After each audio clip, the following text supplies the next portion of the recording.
Roll the board! Let's get them vibrating. It's pretty dirty. Those energetic vibrations that make up us, Got a bit of yogurt at least, right? will disentangle Some in Cheerios. separate ways along their quantum fields, be taken up into new forms down the line in a universe where humans no longer exist. If we go, it seems that intelligence dies Alright, we'll with us. quickly clean this up. Run. There will be nothing Finish left this to and we wonder can put it in the at the garbage. profound Okay. vastness of existence and appreciate the extraordinary gift that life is. There will be no one with the curiosity to seek out answers to the mysteries of the When you universe. get out, would you No one mind to just even know that the going over the mysteries exist. backup camera with your finger There quickly? will be Absolutely. no one to reciprocate. Come When the on, universe come looks on. in on itself, there will be nothing looking back at it. But it's genuinely sad On the bathroom the idea again? of No, humanity just that being extinct garbage. forever is. I got We yogurt. can I still want to. take some comfort finished in it, the so I'll future throw it of out. the universe. We can take heart. Oh my God. If we die, life will almost certainly continue on without us.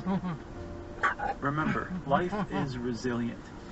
Over the course of its tenure on Earth, life has managed to survive at least 5 mass extinctions that killed off the vast majority of the creatures alive on Earth at the time. The life on Earth today is descended from just that fraction of a fraction of a fraction of a fraction of a fraction of life that managed to hang on We've got them there. each That's of the fine. times death visited Earth. And every time after death left, life poked its head back out, came back up to the surface, and began to flourish This again. If we humans call death back to our planet, life will retreat to its burrows and to the bottom of the sea I was like, to how hide did it look until it's like? safe to At reemerge. first it looked like you were trying to give me a kiss. And perhaps And I was when like, it does oh. emerge, I went to one spit. of the Yeah, members no, of and then that I realized you were life that spitting at it. I'm survives like, us will rise to take our place, What the heck? to fill the void that I we've love left you too, behind, bud. just like Yeah. we filled the void left after the last mass extinction. Perhaps some other animal we share the earth with now will evolve to become the only intelligent life in the What the universe heck? and I'm take bleeding their on my chance forehead. at making it through the Freaking great mosquito, filter. you shit. Yeah. Perhaps someday they will build their own ships that will break their bonds Continue on current road for more than 50 kilometers. to explore. They just love me. It's Just like like a we second humans mosquito try. got me already. Did you get attacked So by a long mosquito, before. bud? No? No way. no. Both my munchkins gonna get bitten by one. Gosh. Oh no. It's actually a spot like scratched. The End of the World with Josh Clark is a Where do I receive production it? from How Stuff Works and iHeartMedia. It was written and presented by me, Josh Clark. The original score was composed, produced, and recorded by Point Lobo. The head sound designer and you audio change the engineer was navigation Eric and everything? Gonzalez. The Well, that's a original good sound pit design stop, by eh? Paul Font. Yeah, that was good. I didn't Supervising change it for producer what? was Paul Decken. Change it from the A very navigation special to. thanks Oh no, our to destination has it for right. Yeah, it assistance doesn't and matter support anyways. throughout On your the phone series is what I'm talking about, but that production still and stays telework. the same, right? Thank you to everyone at the Future of Humanity Institute, and thanks to everyone at How Stuff Works for their support, and especially Sherry Larson, Jerry Rowland, Colin Byrne, Pam Peacock, Nathan Natoski, Tari Harrison, Ben Baldwin, Ricky Campbell, Noel Brown, Jenny Powers, Chuck Bryant, Christopher Hasatosis, Eves Jeff Cook, Matt Frederick, Tom Matera, Chris Blake, Miles The AC on? Ben Juster, No? Yep. John Goforth, Oh, it's Mark not. This is Freshour, not AC on. Brittany It is. Bernardo, It's on. Oh. and Keith Goldstein. I thought it would Thank always you turn to the light on. viewers, Why is it researchers, on? only turns it on when it and needs it. contributors. Oh, David oh, I Backman, see. Stephen Barr, Nick Bostrom, Donald Brownlee, Philip Butler, Okay, that's Coral nice. Clark, Such a cute chick. Sebastian You know, Farquhar, so that great Toby Halbrook, suggestions. Robin Hansen, That's nice. Eric Johnson, Don Lincoln, Michelangelo Mangano, David Madison, Matt McTaggart, Ian O'Neill, Casey Pegram, Anders Sandberg, Kyle Scott, Ben Schleyer, Seth Shostak, Tanya Singh, Ignacio Taboada, Beth Willis, Adam Wilson Katsibas, Michael Wilson Katsibas, and Brett Wynn. And thank you for listening. We're still stopping in Whistler. Yeah. Well, our hotel's in Whistler. Yeah. Good job. Oh, okay. It's literally in Whistler. Okay. And one of those. Good God, you got them here. That was bigger long trailers running. What size are those? 56, 58 footers? 53 footer. That's the longest one. There was Yeah. one trailer that came in the back of the warehouse and it looked bigger than a 53 footer. Slide the wheels back. That's probably what it was. You're gonna be 7. It was huge. The guy took. The longest they can be is 53 feet. The roads aren't designed properly for them to go more if they're longer than 53 feet. So they need police escorts usually. He took forever to back into our lot in the back. Okay, so that was a 53 then. The regular ones that we see then are shorter. Those were what? 45 feet. 45? Yeah. Okay. Hi, I'm Chelsea Handler. But those and I'm launching aren't- a brand new podcast with iHeartRadio. Those aren't called normal Life Will ones. Be the Those Death of are Me. short. And A I'm gonna normal talk to all highway these rig is people 53 on feet. BFF, Mary Yeah. McCormick. That's what we should call Yeah, my we'll book stay tour, on the this. Apollo tour. Great idea. I'm sorry, everyone. That's what this whole podcast should be called.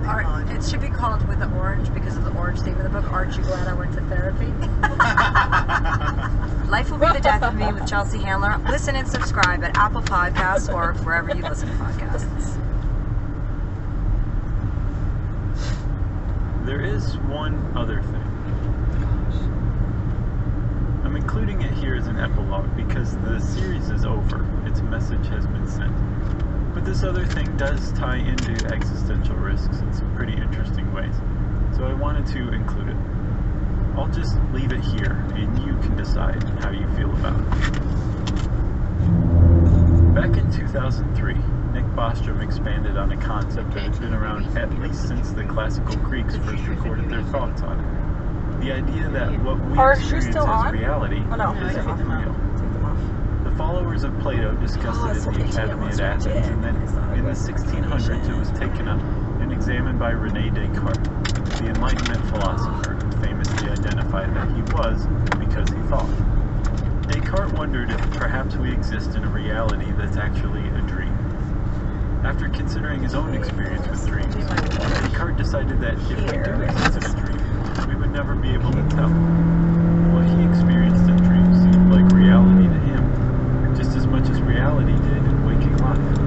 Always Without letting any everybody indication to distinguish between That's the nice. two, You're gonna pass we'd this never really around. be able to tell the difference. Don't do the white one. Are you gonna do the white one? Why not? In 2003, however, when Nick Bostrom wrote his paper entitled "Are You Living in a Computer Simulation?" that anyone went to the trouble of formalizing the idea that what we consider reality isn't actually basement reality.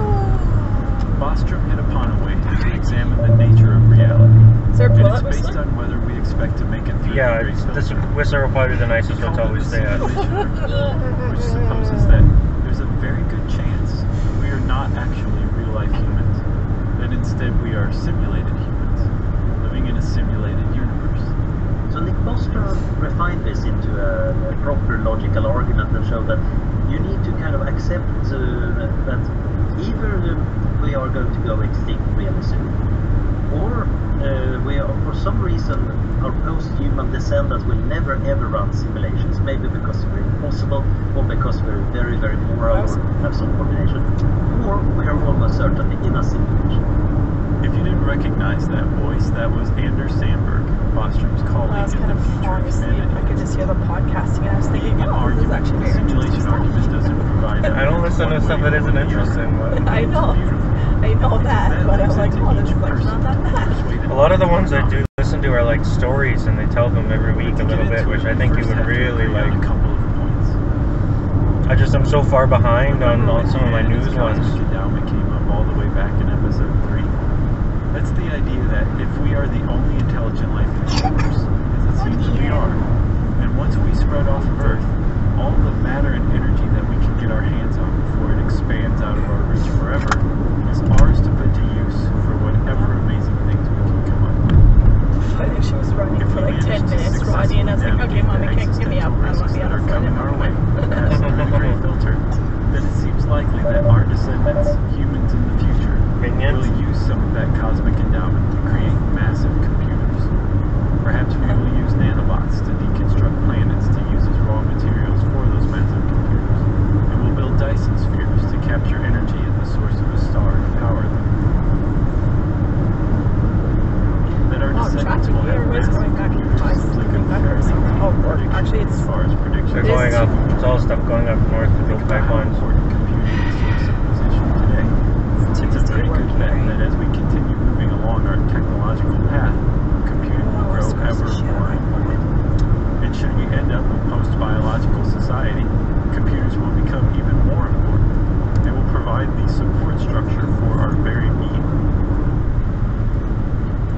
So if we're agreed that if we manage to save the world, our descendants will go on to have vast amounts of computation available to them, we can move on to the next point. That they will use some of that computing power to run simulations of us, their ancestors. They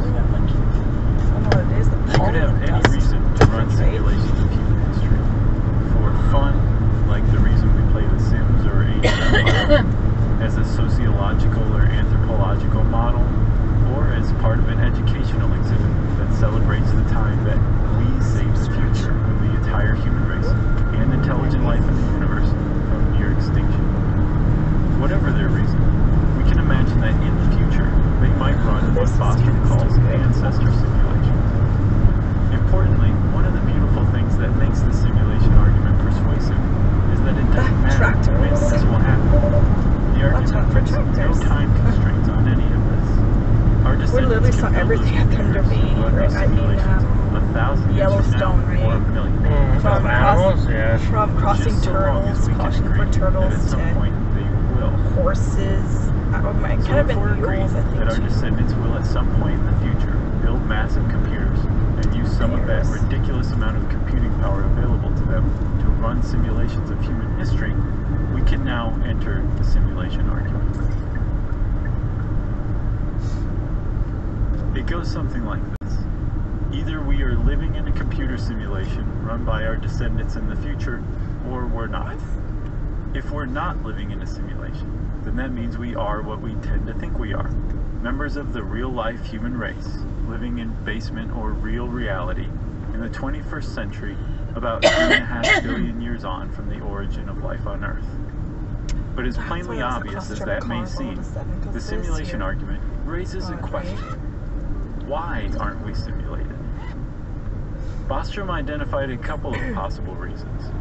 One is that our descendants are fully capable of simulating us, they just choose not to. It's possible that our ancestors won't run simulations because their computing power is far too precious for even a minute fraction of it to be allocated to something potentially frivolous like an ancestor simulation. Or maybe the humans of the future are too moral to run an ancestor simulation. That the possibility that suffering could arise in the universe they create, like what we experience in our own universe now, is just too much of a moral gamble for their taste. In other words, they don't want the karmic mark against them for creating another universe where suffering lives. Or perhaps running ancestor simulations is just too hard. And of course, it's always possible they just don't feel like it. But take a closer look at this possibility. It shares the same fatal flaw with arguments that look to solve the Fermi paradox. It presumes that not one single future human decided to build a simulation of historic humans. Not a single person figured out a way to allocate some of that vast amount of computing power to simulate the universe and humanity in it. Not a single person came across a scientific study that would benefit from a model of human history. Not a single person was curious enough. Of the quadrillions, or possibly sextillions of humans left to come, who will populate a span of time lasting billions of years, not a single one of them created an ancestor simulation. I've heard it, That's but how it must be. More than a Because billion. all it takes more than a for trillion. one person in More the than a future trillion. to run one single ancestor Gazillion, simulation. is that even a And word? the I simulation don't think gazillion is a real is number. activated. I think googillion is. Gagillion. But there's another possibility as well. Perhaps no ancestor simulations are run in the future because there are no humans around to run them. Here's where the simulation argument Maybe ties just into Google. existential risks. If we're not simulated humans, Okay. Google it? No, I think Google the is a simulation number. argument gives us a glimpse So across Google- the long expanse of time the internet into our Google? future. Is it That's where one? their name Look comes ahead. from. It shows us like that it's there are no such a humans large around number. to run simulations of us. There are no humans who managed to spread from Earth and into causing tell if it down there's with 2 fucking years. There's cars. There's a big It city. tells us Yeah. that we will fail. That in See the it? future, Yeah. we didn't make it through the Great Filter. Looks like there's more behind. But because if I you saw think we that will make it through the Great over Filter, there. and if you're not convinced that not a single one of our descendants will run a simulation of humanity, See it? you're in Yeah. luck. There's a third option, that we are simulated humans living in a simulated universe.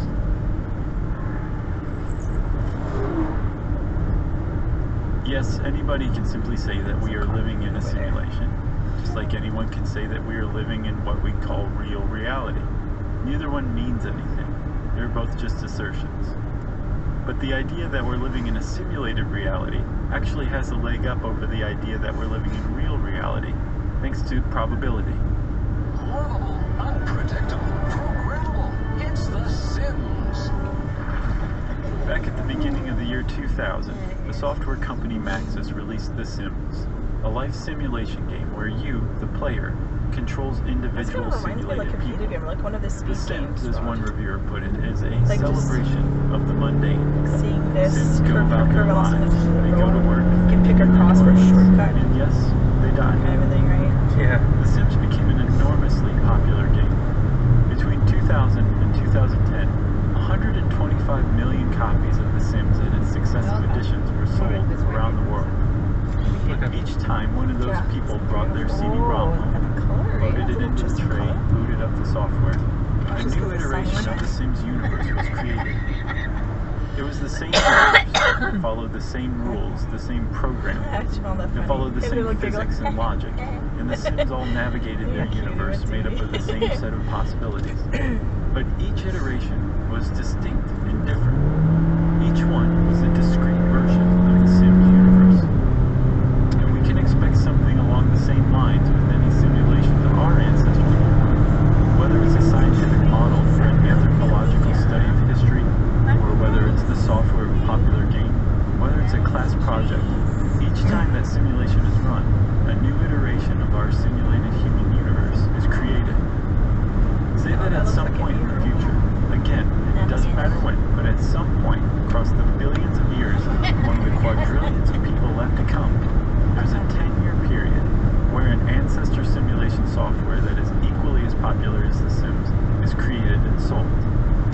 As all those future humans load their simulations, a new iteration of our simulated universe is born, each following the same guidelines, the same code, each taking radically different courses within the same set of prescribed rules, the same set of physics as it were. 5 cars in front of this one, I think. If we're agreed that our descendants will run ancestor simulations of us, and that we don't have any frame of reference to distinguish the simulation from real reality, and in the future, 125 million iterations of that simulated universe are run, then you and I, and everyone alive in our universe, has a 1 in 125 million chance that we are actual humans. A 1 in 125 million chance that we are not simulated. Or to put it somewhat less encouragingly, there is a 99.999992% chance that we are simulated humans living in an ancestor simulation being run in the future. Because there was one iteration of humans in real life, there is a chance that we are members of that genuine human race as we like to think of ourselves. But, well, here's Nick Bostrom. It's a little bit as if we as a species thought we were Napoleon, right? So there are a lot of people who have thought that we're Napoleon. There has only been one actual Napoleon. There have been many more people who thought that we're Napoleon than actually were Napoleon. So if you think you're kind of an emperor of world historic importance, you know, chances are maybe you're actually a lunatic in an insane asylum. Because so many simulations are run in the future, given that we have no frame of reference to tell us any differences between our reality and basement reality, that utter lack of signs that we live in a dream as Descartes suggested, the chances are vastly greater that we are simulated rather than real. There's just simply been more simulated humans than real ones. And being members of one group or the other, the chances state quite plainly that it's likelier we're members of the simulated group. You can mess with the numbers either way to make the chances go up or down. Say that ancestor simulation is way more popular than The Sims ever was, and an equal amount of copies are sold each decade for 100 years. That would mean that we had Yeah, it one definitely has chance a beauty in mark over there. a billion of being a The human. left side. And so on. Yeah. When are we Each giving new her a bath? iteration of our simulated universe lowers the chances that we are real.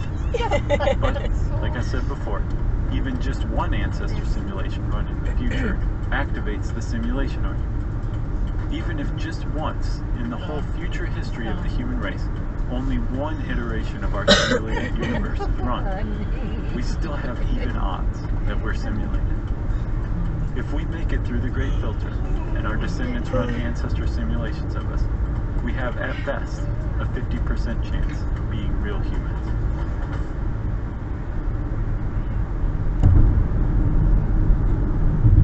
Do you sell stuff online? Then you know what a pain shipping can be. It's time consuming, it's expensive, it's a hassle until Keep them now. warm. They're red Introducing warm? ShipStation, Dry- the fastest, doesn't easiest, dry and crap? most Is that why affordable there's way to sprinklers get there? your products to your customers. Whether you interesting, sell stuff on Amazon, What? Etsy, Shopify, I or wasn't your own watching. website, with ShipStation, They had like sprinklers spraying all over these all big orders from one bolters. easy-to-use dashboard, saving you a ton of time. There's even an easy-to-use mobile app, so you always have access. Plus, It's you'll save $60 money with cut. ShipStation's deeply By the way. discounted rates from all the top carriers like USPS, Just saying. UPS, FedEx, and more. So you can always choose the best carrier at the lowest rate for every package. It's no wonder ShipStation is rated There's a truck with a #1 by camper when we online went to the sellers. rest And area, Rod. right now, you can And I try was like, ShipStation free for And 60 the guy put it days. right in the That's truck. right, free. The dog does Just not go like to it. ShipStation.com. Abby, come here. Guppy doesn't like the kids. That's ShipStation.com. Promo code podcast. ShipStation. Don't want you They to ship plug happy. it up.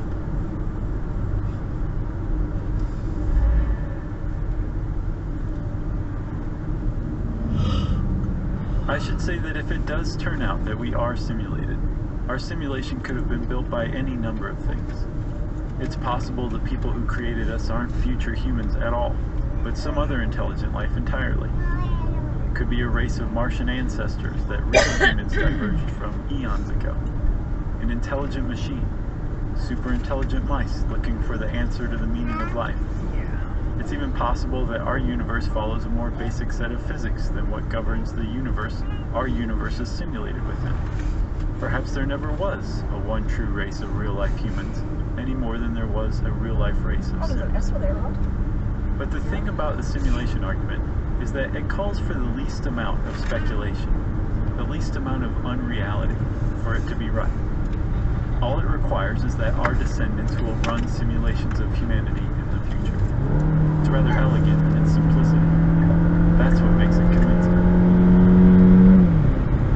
Even still, there are, as you may imagine, a number of objections to the simulation argument. Some people simply detest it on its face, dismissing it out of hand as nothing more than material for late-night conversations. I said he could have fucking backed out, But others whatever. engage with it seriously. What do you mean backed out? They Like raise out of legitimate throttle. issues. Yeah, that's why you gotta be careful. That every objection leveled against the simulation argument either imposes unnecessary time constraints, or is just a simple failure of imagination. Look at all the trees are all crisp brownie. If this is the first you've heard of the simulation argument, at this point you might be looking around.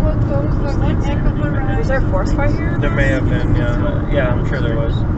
Don't bother. Look at those Obviously. The Yeah, simulation argument doesn't change This is a from single last thing year's. about our universe. because it's The physics are the same as ever. Being persuaded that we live in a simulation doesn't unlock some greater understanding of our reality, such that we can alter it in ways that we couldn't before. There's no pill to choose. There won't be any flying around or walking through walls. Nor should your morality be altered.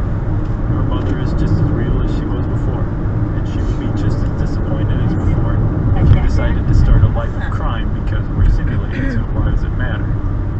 The court system is real too, and you would be imprisoned by it just as sure as ever. And when you explain to them that none of this is real, that they aren't real, the car you set fire to isn't real, that the whole universe isn't real, the mental health system will be just as happy as ever to lock you away in a padded room indefinitely, the walls of which you would find you were fully unable to will yourself to walk through, using your newfound awareness of the simulated basis of our universe. Our universe is as real as it ever was. The only thing the simulation argument can change is your perspective.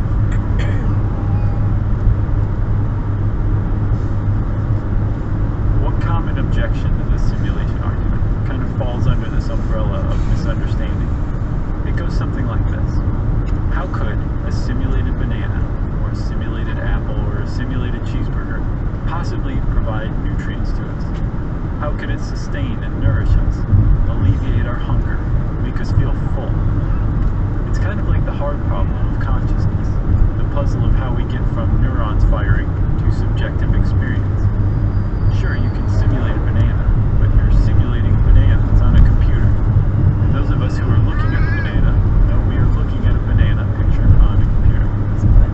How can we account for the experience of interacting with a banana? Are we really in a rush to go home? Let's get there, bud. Being allergic to it. How did we get from a simulated banana to the experience of a banana that is indistinguishable from reality? The answer is rather simple. We're not simulating the banana. No! Whatever. So it's not a simulation to us. Serious It's one, made of the okay? same stuff that we are. It's no more fake like a than you. nutcase. It's no more Yeah, real he's than going you. 120 on We share the 106. same reality. In his The freaking banana curves. isn't a simulated banana in our universe. It's just a banana. So it's subject to the same rules that we are. On the quantum level, those bananas are made up of energetic vibrations, just like us. They form particles that are held together by the fundamental forces, just like us. And they form larger and more stable structures that increase in size and complexity up to the level of what we think of as a banana. And when we eat that particular package of energetic vibration, it interacts with our own energetic vibrations in such a way that we experience taste, the sensation of deliciousness. We experience feeling full if we eat too many of them. And our bodies break them down into smaller parts, and we use those parts for energy. Same thing. Banana objections, as we'll call them, are rooted in the idea that we exist in some different reality from the banana. To be clear, the simulation argument does not suppose that there's some real version of you elsewhere. What we experience as our universe, bananas and all, is a simulation to someone else. To us, it is our full reality. So to answer the banana objection, the banana can satiate and sustain us because it's as real as we are. Other objections go a little deeper. How could we possibly simulate the universe on anything approaching in detail, fine-grained enough to be indistinguishable from the original? There are a couple of answers to this one. First, we can't. We don't have the computing power to faithfully render the universe in that detail. But in this objection, we run into an unnecessary time constraint. While we can't faithfully reproduce the universe, there's a pretty good chance that our descendants will be able to.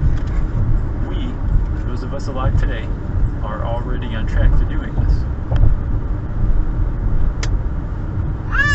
For the last several years, humans have been able to produce accurate simulations of quarks and gluons, and the strong nuclear force that binds them together. These models are not infinitely precise, but they're faithful enough to reality that a simulated scientist living in the simulated universe where the protons exist would have no way to distinguish their unreality. They would just be protons that behave and appear exactly like the other protons. The models that we can produce today simulate an exceedingly tiny portion of our universe. They're on a scale of Dry, but her throat is like about a dry. quadrillionth of a meter. But the models show a proof of concept that simulating the universe is possible. And they also show that the human race already has a desire to simulate the universe. Already at this early stage in modeling the universe, we found that there are problems future humans will run into when it comes to scaling up those models. It's pretty obvious that modeling the entire universe would be a very, very difficult undertaking. But difficulties can be worked out over time. The problem comes when we reach impossibilities. And in 2017, a pair of researchers from Oxford University found an impossibility that seems to show pretty conclusively that we do not live in a simulated Quite frequent in this area, eh?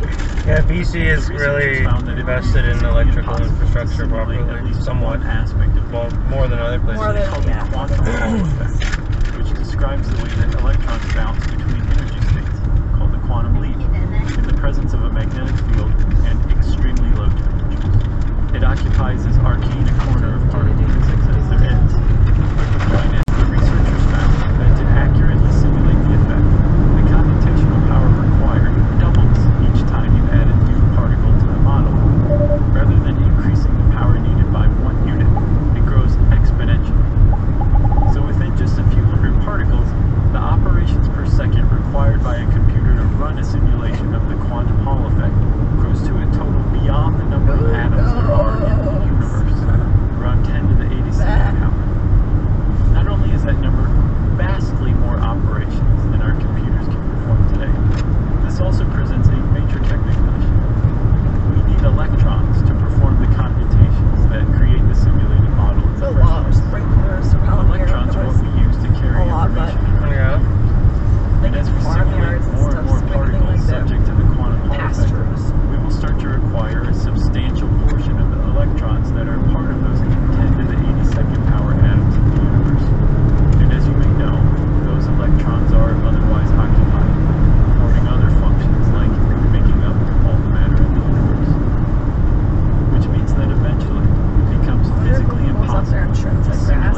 migrating onto computers ourselves, we will have always been there already.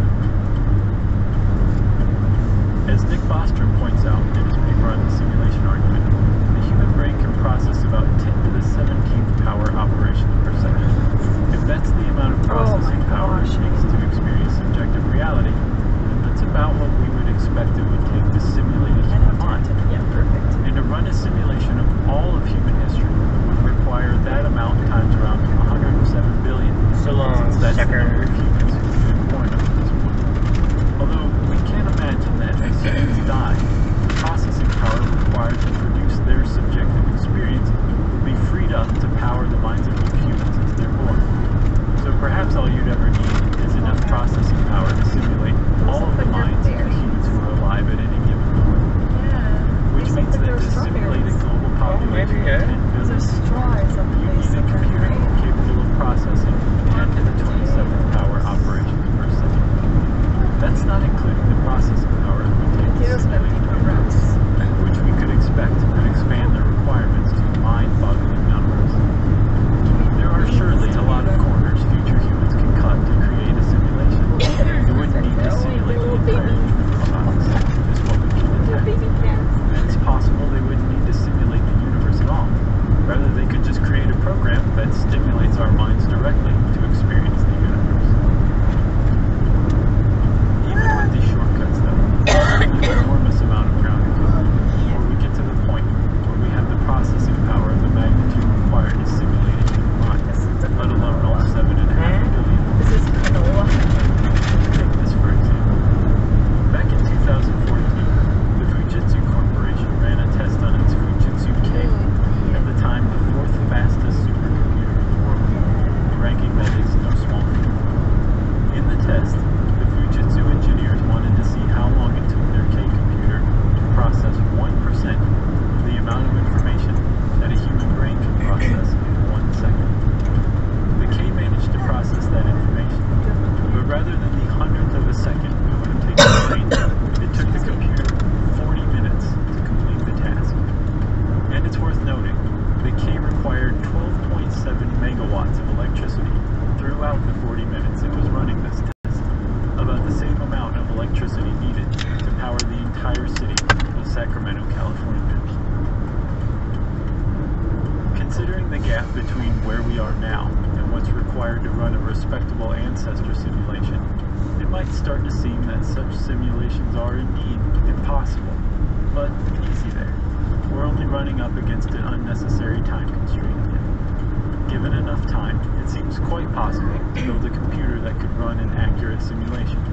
As Bostrom points out, a single one of those planet-sized computers could perform 10 to the 42nd operations per second. To run an ancestor simulation would require just the slightest fraction of that computer's processing. And we can imagine that in a far enough expanse into the future, if our descendants have one planet-sized computer, they will eventually have a great many of them. And let's not forget, we humans have a long-standing tradition of advancing by leaps and bounds in computing. If you wanted to find the top of the line in supercomputers back in 1985, you needed to look no further than the Crane 2. Recently, scientists producing these simulations at NASA's Ames Research Center in Mountain View, California, began using a new supercomputer, the Crane 2. It was just a little smaller than the size of a VW Beetle stood on its edge. But the Crane 2 could perform 250 million operations per second, an astounding amount in 1985. Just over 30 years later, Apple released a computer that could perform 600 billion operations per second. Apple called theirs the iPhone X, which, by the way, is run by a machine learning algorithm capable of self-improvement. Oh, I just We got already woken share up. the It's like planet with quantum agricultural computers, the very kind of computer that can simulate a universe to a detail down to the quantum range. They grow a lot of The ones we grapes share and the planet cherries with and stuff today like this, are and exceedingly apples. slow compared to our current traditional computers, but they are in the earliest stages of development. It was only in the 80s that physicists began designing quantum computers bison, and only in the 90s when the first quantum computers were built. We can imagine that if we continue to follow this arc, those primitive quantum computers of today will advance as well as our traditional ones have. We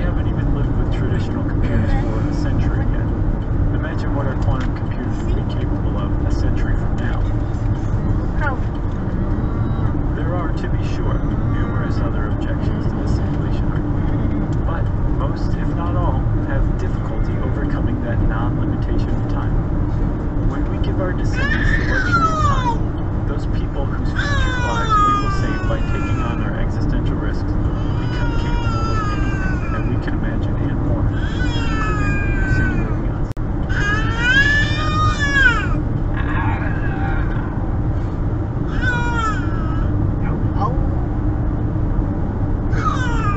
Hey, I'm Andy. If you don't know me, it's probably because I'm not famous.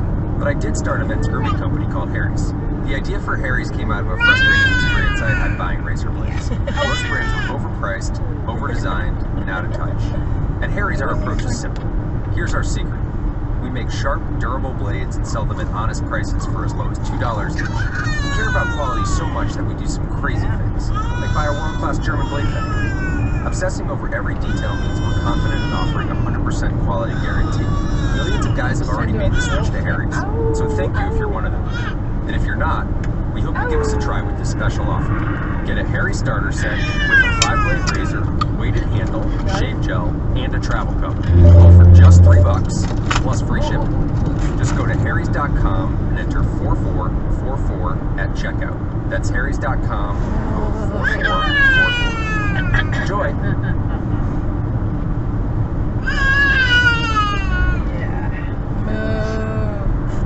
That cow is definitely on it. That cow's definitely on the wrong side of the fence. It's right beside the river.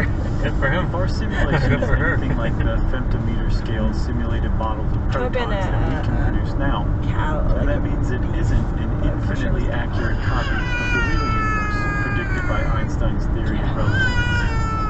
One of the things that relativity says is that the universe is built from a structure made up of the 3 spatial dimensions and time, space-time. Space-time is the fabric of our universe, and it's contiguous. One giant universe-sized unit.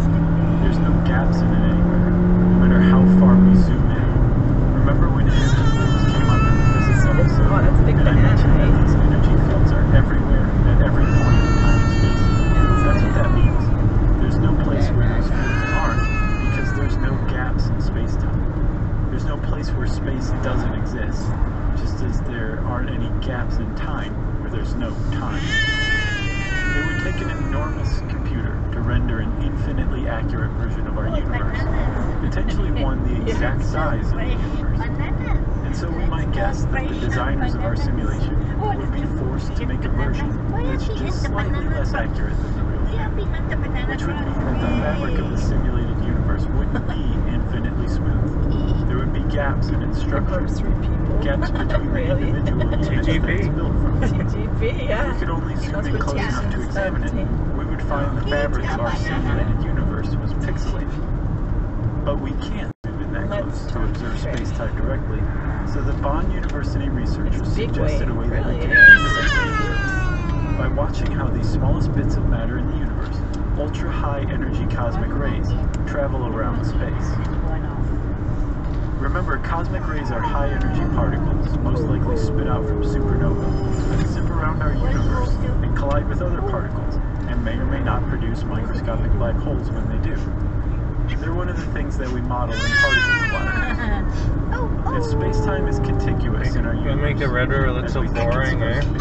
Then cosmic rays should travel in every possible direction. Since there's no gaps in space-time, there's nothing to direct their paths. There aren't any channels in the fabric of space for them to fall into and travel along. But if space-time is pixelated, the very fabric of the universe would form an infinitesimally fine grid. There would be tracks that the tiniest cosmic rays might travel along. So, say the Bonn researchers, if we manage to observe that cosmic rays follow a grid pattern, or that they show a preference for traveling at angles rather than moving in every possible direction as they should, we might have a fairly good indication that what we're viewing as reality is actually a simulated version of it. Capital Tournament Country or Kamloops is, I was reading about Kamloops earlier, and apparently they're known for hosting tournaments. They call themselves the tournament capital of the world. Tournament capital of the world? Yeah, don't tell me, don't ask me what that means by that, but... It's called the Planck length. Anything smaller than it, and physics just falls to pieces. It's difficult to get across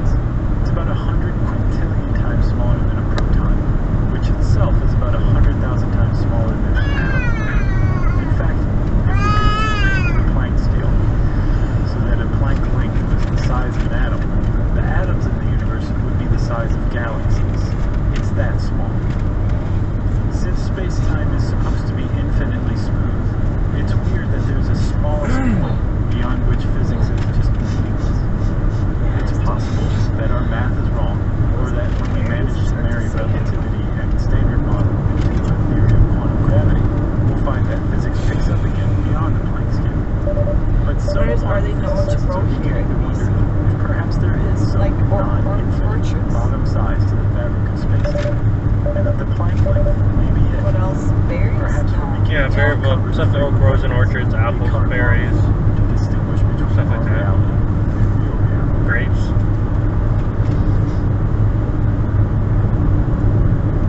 But even as we chip away at the nature of our own reality, if we find that we are indeed simulated, we run into an issue. We still don't know anything about the nature of real reality. All of our questions just get kicked up to the Look how universe. it's just trimmed nicely. Oh, well, mind you, it is the beginning of the season. You'll even be longer than that. Well, it looks like somebody just cuts the grass. Like, isn't it? Maybe it's a ranch because it has a fence. Oh, yeah, no, that's fair. No, that's, yeah. Since in the simulation argument, the people who are simulating us are also humans themselves, they are, remember, the descendants of the people we're simulations of. The same staggering probabilities against us being real-life humans applies to them as well. Just by their membership in the human race and the Looks existence like of there's ancestor simulations. that's soccer The people who field, simulated us baseball. have that same 99.9999992% What is chance it? Taco of being chips? simulated. Just because they are running the simulation of their ancestors. Like the other chips need to go up. Thank you. Simulation can run inside a simulation.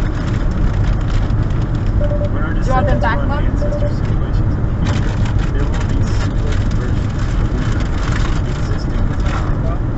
But if we're simulated, then the simulations we run will be simulations within our simulation. And the same possibility applies to the people running our simulations. Their universe may be simulated as well. Perhaps it's an almost certainty that once a simulated group of humans reaches some specific point, they will begin to run ancestor simulations themselves. The ones that make it through the Great Filter, at least. And so, ancestor simulations spread in each direction from our own universe. Simulations within simulations within simulations. Kind of like how it looks inside an elevator that has mirrors on all sides. We enter what's called an infinite regress problem. We can figure out that our universe is simulated, but what does that tell us about the universe the people who are simulating us live in? Actually, this is familiar territory for physics. One implication of cosmology is that our universe is one bubble amid an infinite froth of bubbles, each their own universe. And since our universe is an isolated system, no matter or energy can leak out of it. We presume the same about those other universes, which means that we can't glean any information about those other universes that we rub up against in the infinite froth, and we likely never will. And yet, you would be hard-pressed to find a physicist who suggested throwing in the towel on investigating our own universe when cosmology reached this conclusion. The same holds true for the idea that we're simulated. Not being able to know anything about the universe that simulated us doesn't mean there's nothing to be gained from investigating our own. Avalanches door. We can still smash over Taking trees. a step back here to look at the implications of what it means when we start talking about who is simulating us. We're talking about someone who, in some respect, created us. Perhaps one of the touchiest aspects of the simulation is that it suggests a sort of techno-creationism. Although it does fall under the umbrella of creationism, accepting the idea that we may be simulated doesn't require any form of supernatural or religious belief.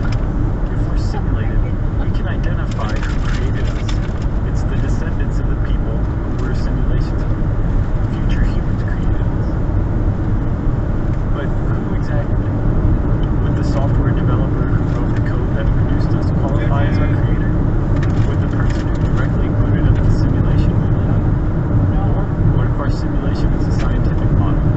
Is our creator wear a lab coat and our simulation is a digital petri dish of sorts? Or is our creator a full future teenager who created us for a class? I should remind you that it's important to remember the simulation argument doesn't prove anything about our perceived reality. It can be elements one way or the other. It's a framework for viewing the nature of our universe, which means that, like any other argument, you can take or leave. It is a matter of understanding whether the idea of being created was supported by future humans. I do like the old Dutch ones better. The idea that a supernatural Is that what that is? Old Dutch one? Ariba. on the back of the code. That's the flip. I know, yeah. That we're the flip result of an incomprehensible series of cause and effect, stretching back to the late 1400s.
No, thank you. We seek out connection and support from other humans who are also carrying them. And we might expect the same to hold true should we learn that we're simulated. Even despite finding that as a result of code, nothing about the meaning of our lives should necessarily be lost. Well, where do we get our meaning in our own lives? And I would argue that we are creating it ourselves. Even if the universe was a class project to demonstrate a sociological thing, that doesn't mean it's the meaning of our life to now behave socially. It's not like our loves and emotions become meaningless. They might still have a meaning, but very different reason the simulation exists.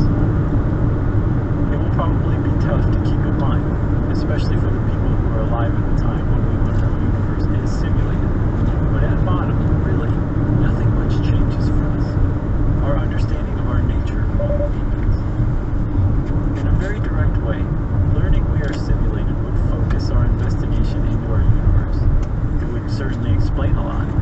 The Bonn University researchers who came up with the cosmic ray grid test suggested that perhaps we find the reason the Higgs field isn't in its lowest energy state is because of a rounding error in the computations that produce our simulations. Smoking tower. Maybe the measurement problem, that quantum particles seem to exist in all of the possible forms they can take at the same time, is a shortcut to make rendering the universe more efficient. The fine-tuning we see would certainly be explained. The parameters of the forces and energy that make up our universe would have to be the way they are, because we could not be produced under other conditions. But that's correct whether we're simulated or not. Finding we're simulated would identify computer code as the basis of those governing principles that we already take to be true, like abiogenesis and evolution.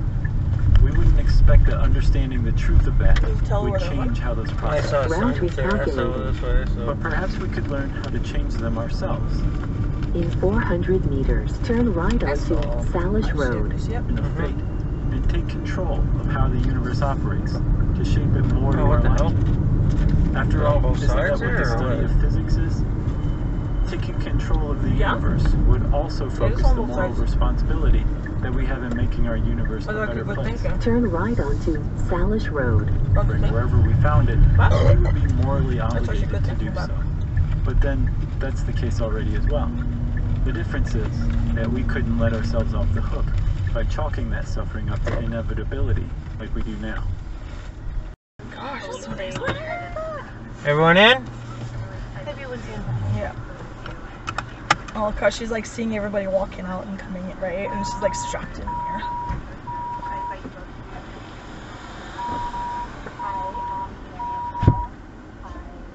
Oh, I washed my hands and it was black.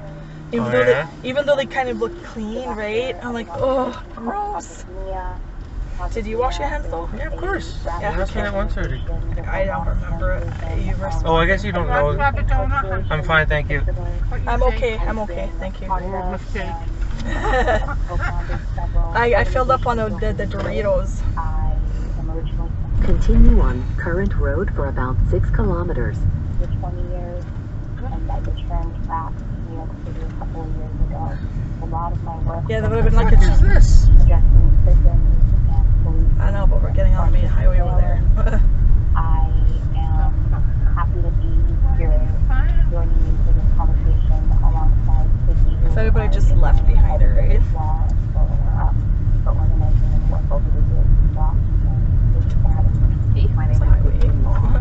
Oh no, this is the Highway 5 still, not the Trans-Canada. Offer with a focus on the intersections of incarceration, gender, and resistance, or my usual shorthand is women. I am the author of the Behind Bars, Struggles of Incarcerated Women, which looks at the resistance organizing happening in women's prisons across the United States.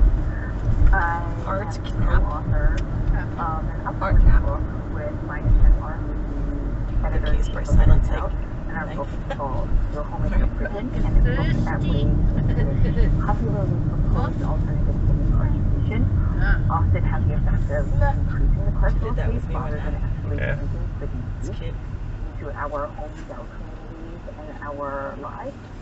and I am a parent of a wonderful daughter who sat with me on Twitter and is in her first year of college down south. And I am the co-editor of an anthology called Don't Leave Your Friends Behind, in which people can support parents in social justice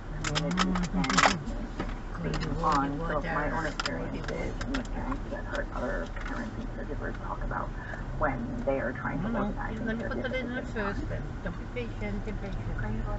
Alright, so first off, you gave us a little bit of background. Do you want to tell our listeners a little bit about how you got involved in the work you're involved in? As I understand it, involved in some Well, when I was is that good? Yeah, so there's pipelines running through that pipe over there. What is that? They burn the oil or what? I don't know. Could be, yeah. And it continues on top. It's weird. Ooh, bighorn sheep. Wow, beware of cats. Belly's full now. Filled up on Timbits. Families did not know, like my mother did not know, that in order to get the house involved, so that you would store and these were big capital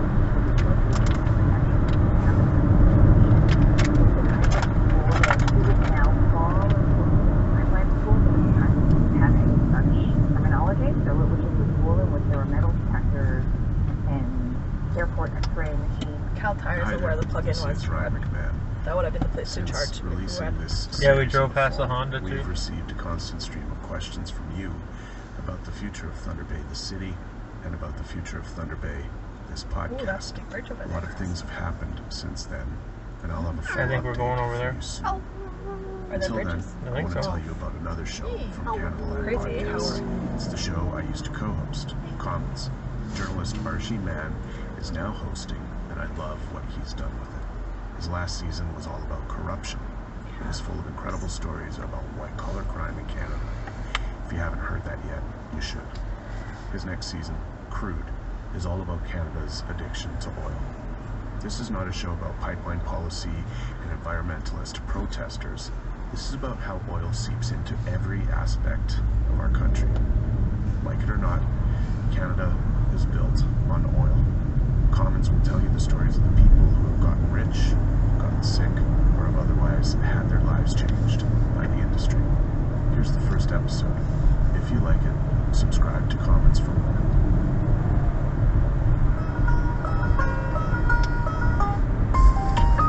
This is a CBC podcast. Discover what millions around the world already have. Audible has Canada's largest library of audiobooks, including exclusive content curated by and for Canadians. Experience books in a whole new way, where stories are brought to life by powerful performances from renowned actors and narrators.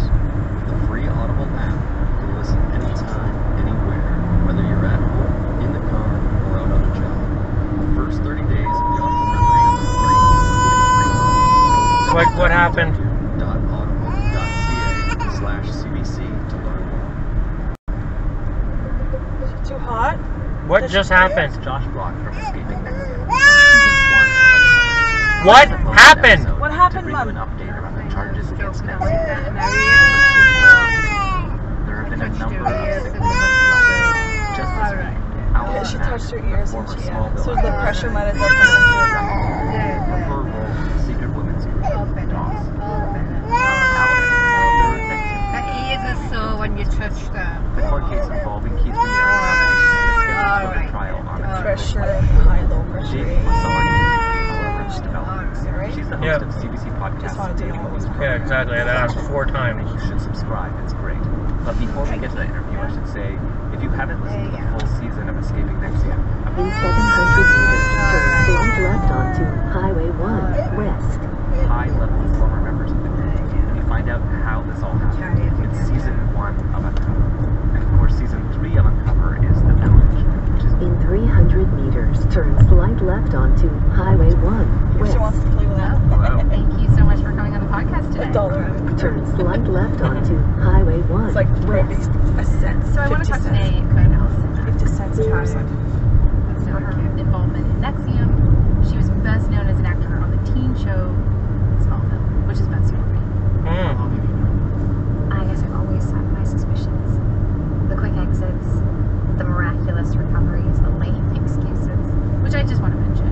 I didn't watch it, but I heard it had a lot of fans. I was one of them. I did watch it. Now, Continue on current road for about 11 kilometers. guilty in this case so far. I mean, I might think there are a few fairly high-profile members of the group, but she's right up there.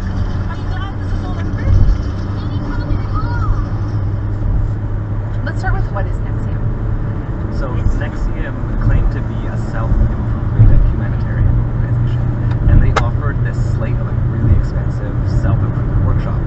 People would pay, tens of thousands. Some people have even paid hundreds of thousands of dollars to take these courses. Our main emphasis, our main belief, is to have people experience more joy in their lives, and from that, all sorts of interesting effects appear to happen. And they're centered in a small community just outside of Albany, New York, but they actually also have centers around North America, in Mexico, and even around the world. Now, the FBI has a different story. This is a city the size of Brandon. Cult that they were engaged in The city? criminal activity that wanted to make money to gain power. I mean, I was more looking look at the traffic and look at the development of the city. Yeah, I see.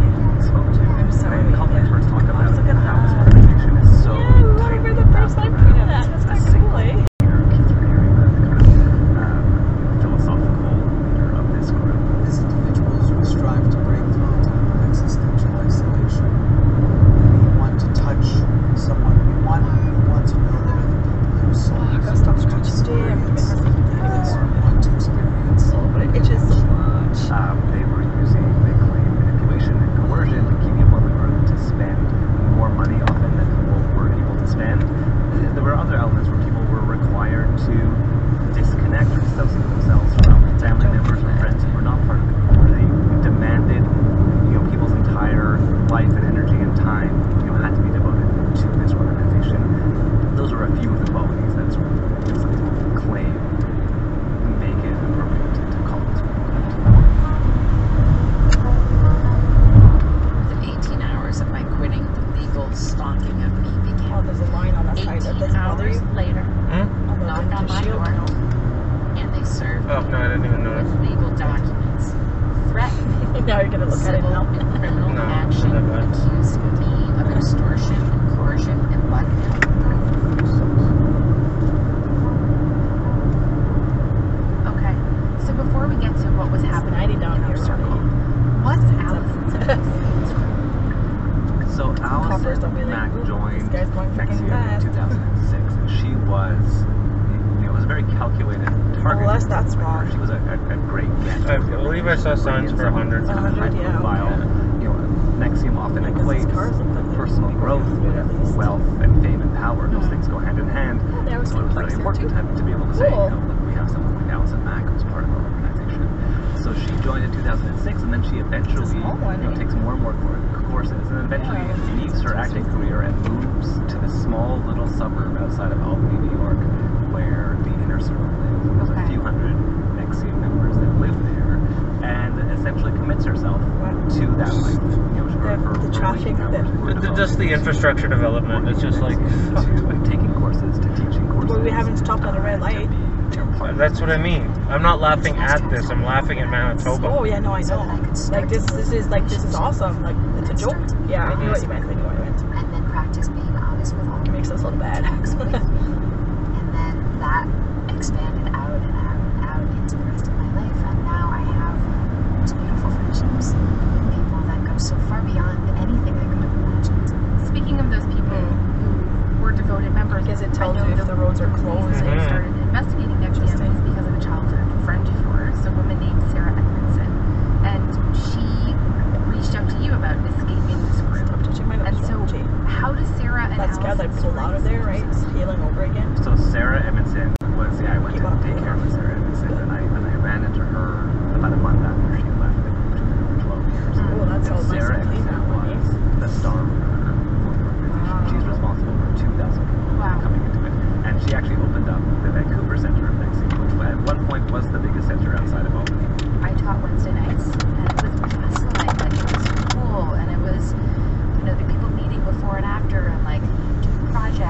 networking. Yeah, there's like 200 students. I just blew off. You blew off. Okay. So many of those recruits would have been Canadian recruits. Exactly. And the way that Nexium is structured, it is a multi-level marketing company. So you, Sarah, would make commissions to recruit people, make commissions off every course that they take, and make commissions off the people that those recruits recruit well.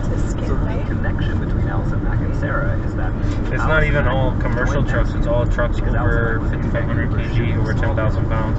So Purelator wouldn't have to. Would have to. In 2 kilometers, 99. 362 on the right to Cache Creek. Available, I need to be available for acting because my agent might call. She said, do you want to be the master of your own ship, or do you want to be waiting around for your agent? Fuck, I wish I'd read that sign closer.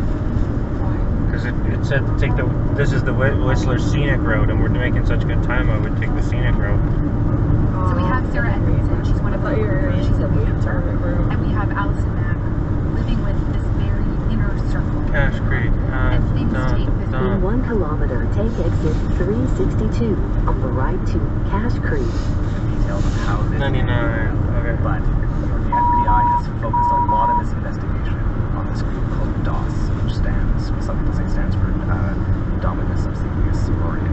Take exit 362 on the right to Cache Creek.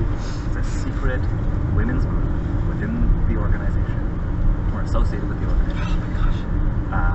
That women had to hand over collateral to Vigilant, and the way it was pitched. I think it's Prince Edward Island. I'm not sure though. Maybe. I don't know why I think that for some reason. It might be Quebec or Ontario as well. I'm not sure, Mom. And when we talk about collateral, what do you mean here? So, in order to join the group, you had to hand over collateral that would damage you personally and professionally. If it was released, it would essentially destroy your life. And this came in the form of nude photographs, specific videos, there's something there already. False confessions about I cleaned out her door when we were at the gas Current station. road for about 31 kilometers. Used today to That one out it. on a piece of paper, and she took a picture and she sent it to somebody that she said she couldn't tell who it was. And she wrote back and said it's not damaging enough. By the way. Do it again. So I elaborated. And then junction 82. 99 junction. Made it worse. So I lied. she was asked to hand over the deed to her apartment to the person that recruited her to DOS. So these were things that the idea was The daylight savings have changed now, Ronnie. That spoke publicly about DOS. Didn't obey do you know what I'm talking about? Yeah, the time savings are done until we can start going back now. Okay. And aren't really keeping their word. I was like, I gotta put that in factor if that was the case, right? No, I think we should all be on time now. Foundational points. And what are the allegations of what was going on? What did you want to do, Ron? Well, that are different than I wanted to see if it offered any different route. Like for some reason, For some reason, the signs I think are telling me to go a different way than the GPS is telling me. I think. They say women in the group were being instructed by their masters to have sexual encounters. It says 99, junction 82. If they didn't follow through with that order, then their collateral. Oh, never mind. This is telling me to go straight. Okay, but then what is that? Or whatever. I'll figure it out when I get there. Yeah, but it's only 9 kilometers after, whereas it's telling me junction 99 is 50 something kilometers. But what was the junction 82? Are we on 82? I'm not sure. No, we're on the Trans-Canada. And that appears to, it looks like when they claim that there was forced labor, they're talking at least in part about this free work that the slaves had to do. I just want to ask you a little bit more with these allegations that these women were forced to have sex with Keith Raniere. Like, how was that happening? I mean, the FBI alleges that it was essentially an instruction that one of the masters would give to one of their slaves. They said, listen, you have to go seduce Keith Raniere. And it was as simple as that. And the slave had to make the choice of either I do this and obey my master and everything is fine, or I don't do it and risk getting my collateral released.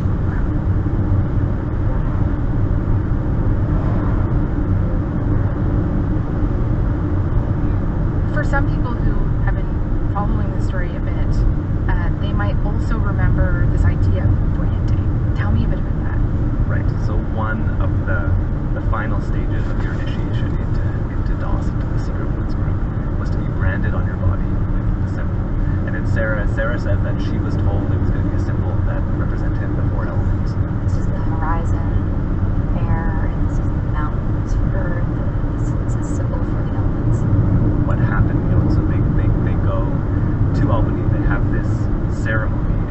branding is actually is done by a cauterizing pen. The first touch of it, the first line that she's tracing is about 2 inches. She takes the cauterizer and just touches just touches her skin, and she jumps like her whole body. So it takes 45 minutes. It's excruciatingly painful. It's burned into your flesh. And so I lay there. I thought about childbirth. I thought about how I've already been through pain before.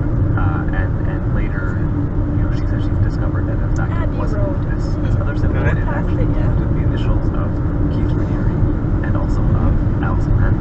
I showed her the A and the M. I was like, there's an A and an M in you. She's like, oh my god. And then she turned her head to the side and she saw the K and then the R. Wow, both of them. Yeah, I mean, it was incredibly difficult to listen to it when she told me face to face. And I think, and part of what was difficult was to, I've known this person for so long, and to think that she had gone so far down this path, that this was something she felt she needed to make herself whole or okay or better. Is it fair for me to say that it was this secret group, DOS, and the branding that led to the downfall of Nexium? It all started to unravel from there? I think so. I mean, basically what happened was, shortly after I ran into Sarah, after she left the group, she went to the New York Times. A few months later, on the front page of the New York Times, there is a picture of her with her jeans flapped down and a picture of this brand that's still red and looks quite grotesque. And not long after that, the FBI launches an investigation, and in their indictment they say, we launched this investigation because of that New York Times article. So she was not the only person to come forward. There had been years of people sounding the alarm, trying to blow the whistle, trying to get authorities to do something, but it's certainly, I think you can point to that moment as the beginning of their undoing. Okay, and then in March of last year, a few months before your investigative podcast came out, there's this massive indictment that dropped, which we have right here. It's like 30 pages, and they charge Keith Raniere. They pick him up in Mexico, right? They charge Allison Mack. Someone Allison Mack. She played Ken's friend Chloe. In real life, though, she's accused of helping an alleged sex cult called Nexium. And they're charged with a bunch of things: forced labor, fraud, sex trafficking, money laundering. And do the allegations line up with what we've been talking about today? Yeah, I mean, first of all, the indictment shed a lot of light on things we've been hearing about, but suddenly there was corroboration and evidence that many of the stories we've been hearing about were in fact true. And it speaks to not just what was happening in the secret women's group, where the sex trafficking and the forced labor was going on, but they were going back years and talking about all kinds of other illegal activity that was happening, like wire fraud, like identity theft. That they had really started to connect the dots about how this entire organization was a criminal enterprise. It wasn't just this little subgroup within the organization.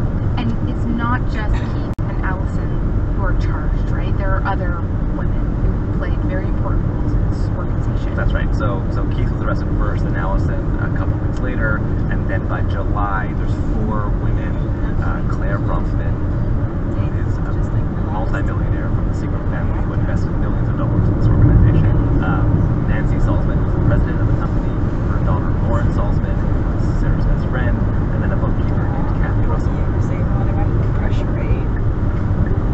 I want to fast forward a little bit and talk with you about what's happened since this indictment, what's happened since your podcast dropped, because there's been a whole bunch of information that has come out.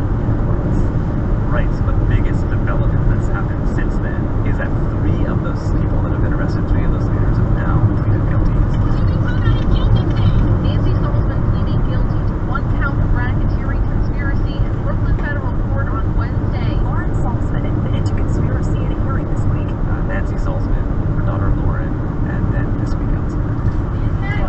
Surrounded by cameras, Allison Mack made her way into a Brooklyn courthouse where she tearfully pleaded guilty to racketeering charges. It's pretty stunning what some of the women have admitted to doing.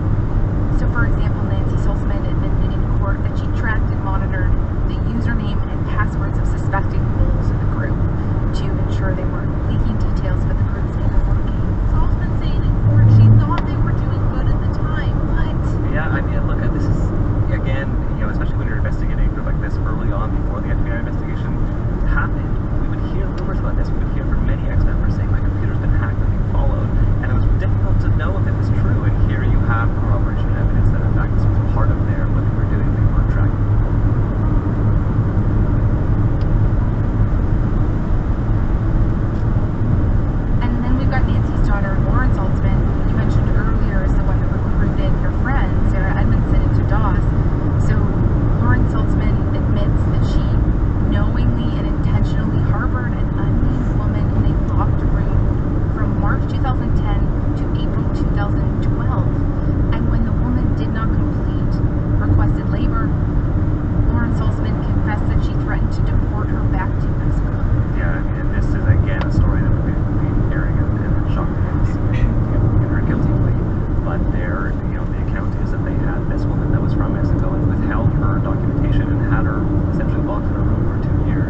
natural.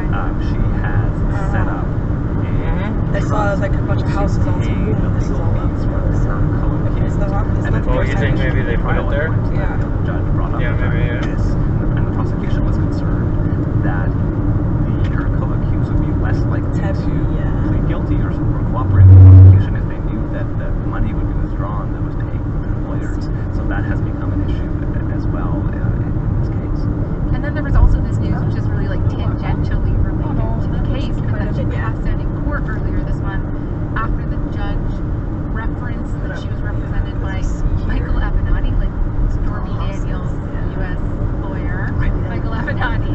It is amazing. Part of it that's so interesting to me is it's another example of how, for this relatively stinky small organization that existed in Albany, they were able to access and connect with these high-profile people like Michael Avenatti, and just of course facing the court obviously adds to the drama. I'm sure it's just a precursor to what we're about to see when the trial begins or slated to begin. So Claire Bronfman is charged with things like identity theft and money laundering, although she's not charged with sex trafficking, I believe, because there's no evidence that she was ever involved in DOS. That's right. And so I just want to read a statement that she's put on her website in December of 2017. Quote, "There have been many defamatory accusations made, and I have taken them seriously. Determining the truth is extremely important to me, and I can firmly say that neither Nexium nor Keith have ever used or coerced anyone." No, we're slowing down. It's just the hill is so big. And so is Keith Rainier, right? And they both sounds like you did pass this guy before.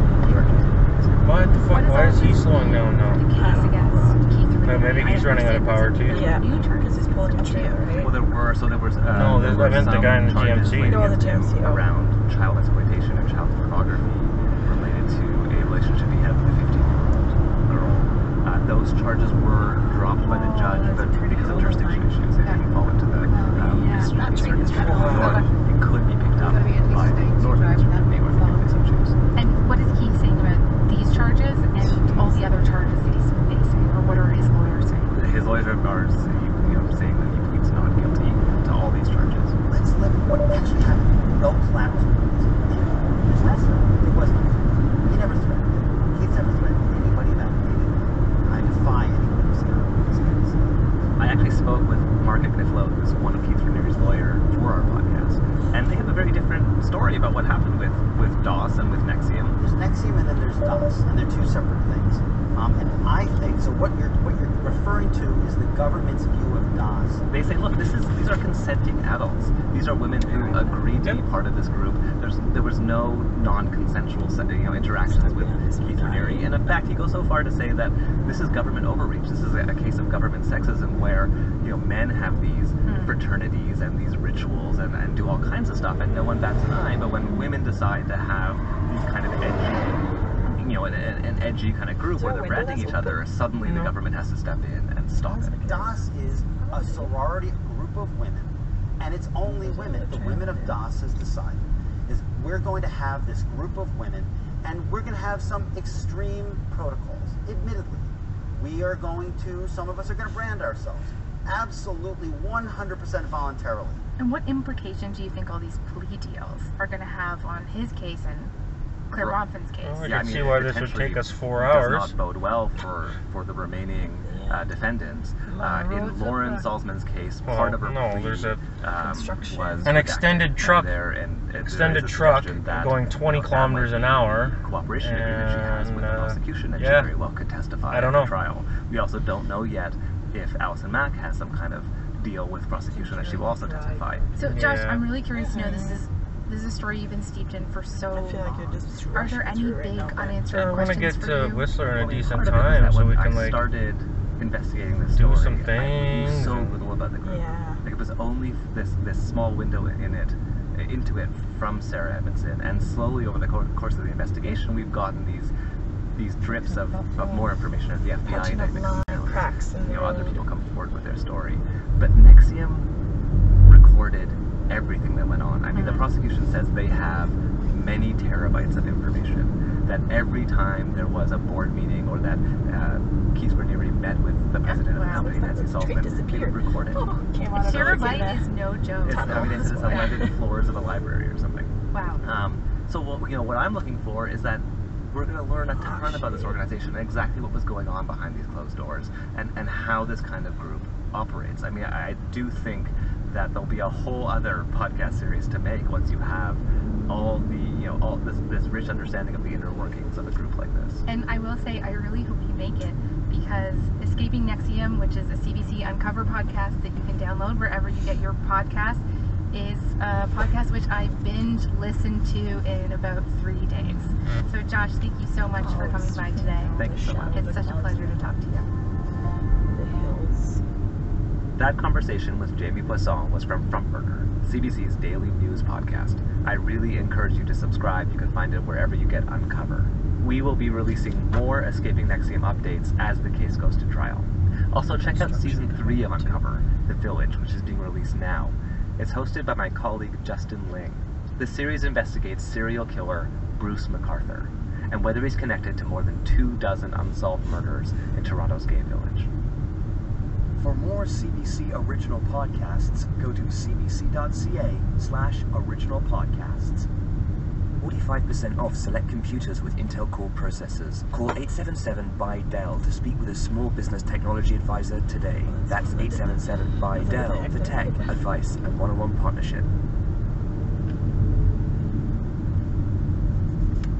Sleepwalkers is a production of iHeartRadio and Unusual Productions. So, I'm here for a surprise poetry reading. It's about to start. The silence is hardly final.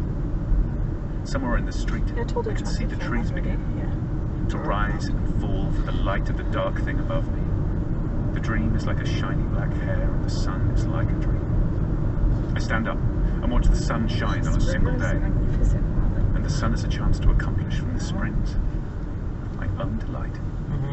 Reminds me of the Vegas. Abstract, yes, but Lake Mead. Huh? And Lake Mead. crucially, Lake Mead. when I read this, Lake Mead, I felt, as you just how did, low the water is going, right? And I this found is like it you can't see. evocative of experience that I've had in It's the just past, flush, and it's nostalgic. you know? And I'm like, oh my that's god, one I'm guy's having thing, real you human could go being away. It's that was interesting. filmmaker Oscar Sharp, and that poem wasn't written by him or by anyone else. It was written by a computer, a machine poet. We're more and more worried about robots coming to take our jobs, and though perhaps few would regret less hipster poets shambling around Brooklyn, somehow machines in the creative world are especially uncanny, even frightening, because poetry and music and humor are supposed to be the things that define our humanity, aren't they? In this episode, we look at how AI is being used in the creative arts, and in doing so, we understand a lot more about how this often intimidating technology actually works. I'm Oz Voloshin. Welcome We're going to to be turning off Sleepwalkers. soon. Or not soon, but it's keeping to the background, right?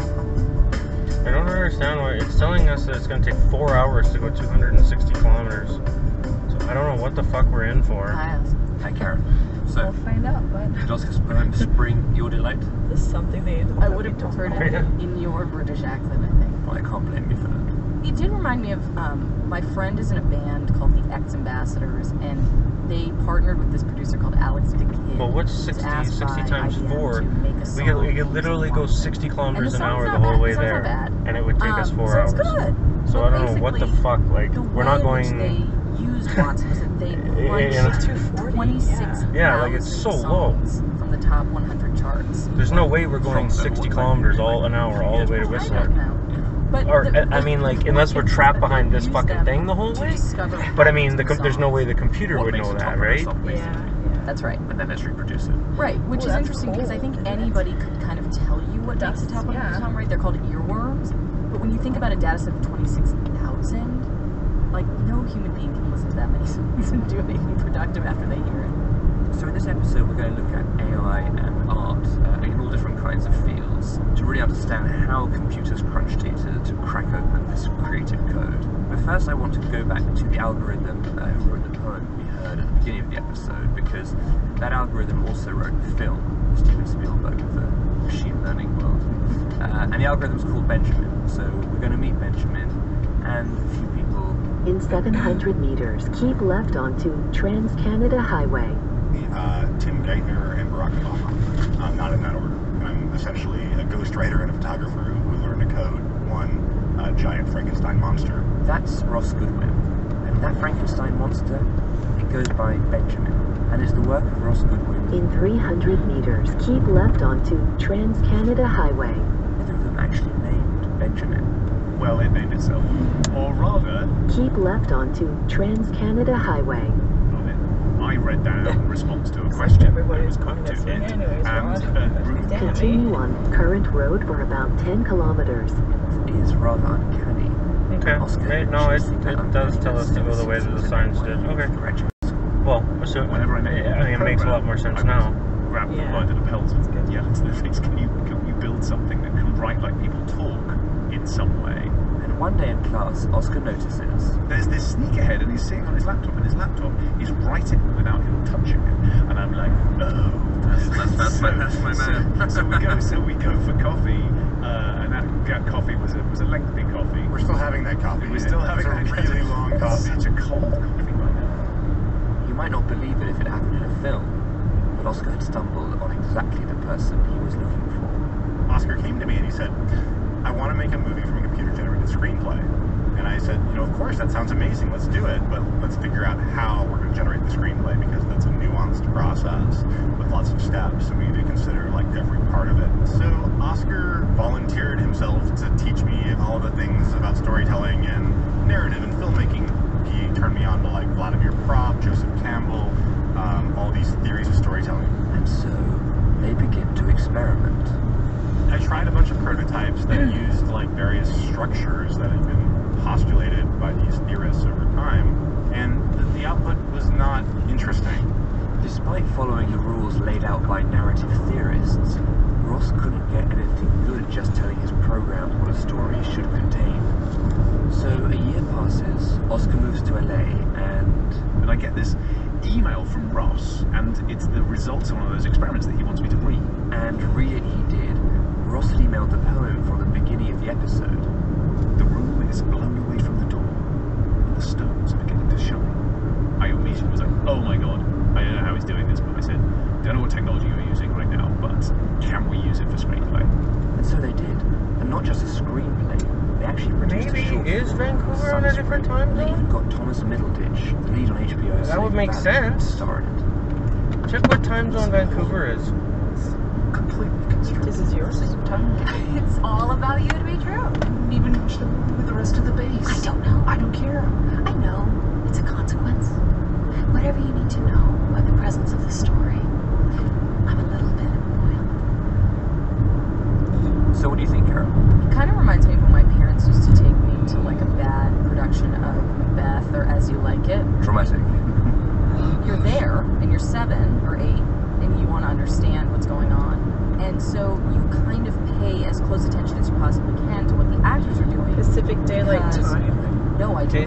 Check what time zone Valemont is That's on. quite impressive, because a machine can create something which has enough of the elements in common with a film that we can talk about a real film. You can't say it's not a film. Absolutely. Of course, what's different is it didn't take Valemont or Vermont? very long Valemont. to make How do you write that? Once you press the button. A-L-E. Fraction of a second. It was a couple seconds per page, maybe a couple seconds total, actually. Fraction of a second per page. That's right. Pacific After Daylight months Time. of agonizing over centuries of stories. So it's the same, right? The final output only took a couple of seconds. So what was Ross's Tuesday, breakthrough? right? To understand, he Tuesday, turned yeah. to one of the most famous AI scientists in the world, Sebastian. But Vancouver and Valemont were on the same time, correct? Oh, Yeah, they were both on Pacific Daylight. Yeah, they were both. Yeah, they were both like the same time. Yeah. That's what I was like. 1:45. Yeah. I don't know. We'll find. Obviously, I guess we'll find out. So. Just give examples. Very much like the way we raise children. We don't give our children rules for every contingency. Next change Pacific Standard Time. We let them learn. They experience the world, and they, lo and behold, they make their own rules. And we're now in a world where computers can do the same. Current offset 7 hours. What does that mean? From GMT. UTC, GMT. Oh, okay. Or I think, yeah, you're right. It's called UTC now. Self-driving car. slash GMT. I guess you use both. It used to be called GMT because it was named for one of the towns that it ran through, which is Greenwich. And then they said that that's kind of discriminatory for every other place on the planet. Right? So they changed it to Universal something time. But it used to be called Greenwich Mean Time up until about 20 years ago. Or it's also called Zulu Time. Zulu Time, yeah. So when it says, what did you say, -7 for Vancouver? So it's Zulu -7. Right? You want me to do that? No. I'm just telling you like that's right. So the main time is what time London is on. And then everything else is like, what time are you relative to London? Does that make sense? Yeah. Right. Yep. There's nothing small about your business. Your impact on the community has made a huge difference. As a thank you during Small Business Month, Dell is offering out a 45% off select computers with Intel Core processors. Plus, In 700 meters, keep left onto Trans-Canada Highway. by Dell to speak with small business technology advisor today. That's 877 by Dell for tech advice and one-on-one partnership. In 300 meters, keep left onto Trans-Canada Highway. Keep left onto Trans-Canada Highway. Did we teach this algorithm anything else? Continue on current road for about 31 kilometers. Machine learning works. What is happening in a deep learning design is it's building an extraordinarily complicated mathematical formula by reading all of this stuff over and over again, like the autocomplete in your phone. The neural net is actually sampling from a probability distribution of which letters, spaces, or punctuation we find out. So the script for Sunspring was essentially the most mathematically probable sci-fi script, except Rossinosko did have one important lever of creative control. The other parameters that you're probably wondering about, there's one called the temperature, is the riskiness of those next letter predictions. What Ross is describing is almost like a dial for creativity. Turn it up to a really high temperature and the neural net is going to be extra creative and start making up words babbling at a very high temperature. It's essentially drunk. Low temperature, it's going to be very repetitive and possibly even begin to plagiarize the source material. So it'll be very repetitive. It'll be like the streets and the streets and the streets and the streets. It's essentially what looking for network television. Yeah, exactly. So we wanted it to be sort of in the middle. In the middle is where we found the best output and the most, I think, usable output. And Sunspring was one. So Benjamin, Ross and Oscar write together now. They write poetry and movies. Sometimes what Benjamin spits out is good. Often they have to sift through it to find the best stuff. But he's prolific, and he never, ever suffers from writer's block. So Kara was telling us earlier about Alex the Kid and using AI to make music. And that's something I want to understand a bit more about. So Julian went on a little bit of an expedition. Yes, I did. I've been seeing a lot of articles lately about AI in the arts, and I've been pretty curious about music specifically. I can We might see take it like for granted, but music is this primal, emotional thing that's been with us forever. It might even predate language. But now, Warner Music Maybe because it's traffic, that's how it's going to be, right? That's the first one. But even still, to sign an AI. for every minute we're going 110, Yeah, they signed this bond that has called to be Endel, which makes ambient 2 minutes where we're going 30. When I think of this, You understand what I mean? I do. Yeah. Spotify playlists and like peaceful piano. It does make sense. List out dinner party, which have become extremely popular. It's not the same thing as Beyonce. No, definitely not. But Warner Music Group signed Endel to generate 20 albums of ambient music, and now that we live in a world where AIs can get record deals, what does this mean for artists? What does this mean for music as we know it? Well, in my quest to find out, I visited this company called Amper. My name is Drew Silverstein. I am the co-founder and CEO of Amper Music. Amper is an AI music company that Drew says will enable anyone to create music. In fact, the only things you need to know are the genre of music you want to create, the mood you'd like to convey, and the length of your piece of music. That's all you know. You can create a brand new, unique piece of music in a matter of seconds. So the big question is, should musicians worry about computers taking their job? Let's try it and see. So, what do you want to do? Cinematic, documentary, folk? Cinematic. Cinemac, getting minimal percussion or chord gazing. Percussion. It's rendering a song right now. And here we go, we got something. Somewhere deep in the forest of Nicaragua, there's a breed of jaguar. You might have heard of it. It's called the Look, here's the thing. I don't know what the difference between that and music is. I really don't. Yeah, so you're wowed. Yeah. Alright, so there's that. And this isn't the only AI music app out there. Another major player is called Magenta. And big surprise, they're at Google. Magenta are using AI to create a ton of new tools, from a piano genie that makes it impossible to play bad notes to something that can generate drum loops, or something that even play piano duets with you. You can even translate raw audio to a piano score. Raw audio, like if I play just something raw on the piano. Raw audio, like an acre here. Literal raw audio. Literal raw audio. Magenta is also trained a neural network, just like Ross and Oscar. Only instead of sci-fi scripts, they train on over 1,400 performances by skilled pianists. They fed it into the neural network. And let me play you one of the piano experts first. This is a real piano player. Well, we're still pretty far from Vancouver. Alright, so nice, right? I could probably get a job in Kamloops, though. Funny, I was thinking about it. That's a computer? That was all a computer. I didn't ever play a human one. That's a computer that was trained by a human playing piano. Yeah. And then how do you make a computer come up with that? Right, so even though it's not a screenplay, it's still data that you can feed a neural network with to find patterns. And in this case, Magenta used a data set from the Yamaha e-piano competition. So human pianists played on these digital keyboards, which recorded the nuances of their performance, like how long they hit notes, and it recorded all that information into a digital score that a computer could interpret.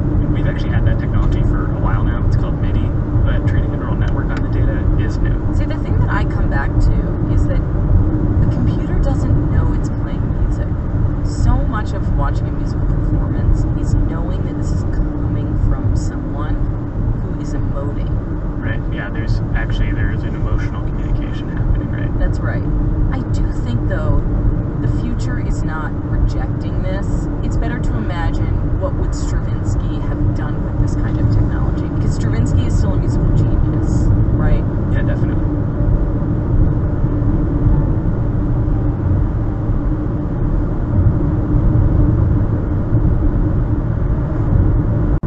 It's cool to listen to those musical examples of machine learning because you can really Can you see if our rent came out? is reinterpreting existing material. If our rent came out? It did.